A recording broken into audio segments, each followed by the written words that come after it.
ఓం నమ శివాయ. హాయ్ అండి. ఫైనల్‌గా నేను నా ఫ్రెండ్ అయితే అరుణాచలం వెళ్ళబోతున్నాము. నేను ఆల్రెడీ ఒక 2, 3 టైమ్స్ అయితే వెళ్ళాను. బట్ నా ఫ్రెండ్‌కి ఇదే ఫస్ట్ టైమ్. ఇక్కడ అన్‌ఎక్స్‌పెక్టెడ్‌గా మా బ్యాగ్స్ కూడా సేమ్‌గా ఉన్నాయి. అలా మా బస్ జర్నీనైతే స్టార్ట్ చేశాము. ఇంకా అక్కడికెళ్ళి రీచ్ అయ్యేలోపు 1 అలా అయింది. ఇంకా ఫ్రెష్ అప్ అయ్యి రాజగోపురం నుంచి మా గిరి ప్రదక్షిణనైతే స్టార్ట్ చేశాము. టోటల్ 14 కిలోమీటర్స్ అయితే వాక్ చేయాలి.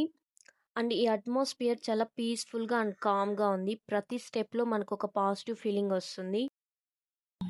గిరి ప్రదక్షిణ అయిపోయింది గాయ్స్. చూడండి ఇక్కడ గుడి ముందర కూర్చొని ఉన్నాం. Just look at this Rajagopuram. ఇది చాలా బ్యూటిఫుల్‌గా ఉంది. అండ్ దర్శనం కోసం అయితే వెయిట్ చేస్తున్నాం మేము. క్రౌడ్ కూడా చాలా ఎక్కువగా ఉన్నారు టుడే. బట్ ట్రస్ట్ మీ, ఆ శివ సన్నిధిలో ఉంటే వచ్చే పీసే వేరు. ఫైనల్‌గా మా జర్నీ అయితే కంప్లీట్ అయింది. నా లైఫ్‌లో ఇదొక అన్‌ఫర్గెటబుల్ ఎక్స్‌పీరియన్స్ అని చెప్పొచ్చు. మీలో ఎంతమంది అరుణాచలం వచ్చారు? కామెంట్ సెక్షన్‌లో షేర్ చేయండి. నిన్ను విడిసి